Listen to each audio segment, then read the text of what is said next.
Ilayo mo sa akin ang walang kabuluhan at ang mga kasinungalingan. Huwag mo akong bigyan ng kahit karalitaan o kayamanan man. Pakanin mo ako ng pagkain na kailangan ko.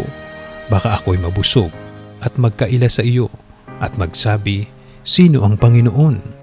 O baka ako'y maging dukha at magnakaw ako at gumamit ng paglapastangan sa pangalan ng aking Diyos.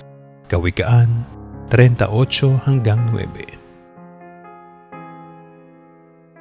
Sa ngalan ni Kuya Daniel Razon, ako si Victor Cosare at dito sa UNTV, Diyos ang aming sandigan, serbisyo publiko ang aming pinahahalagahan.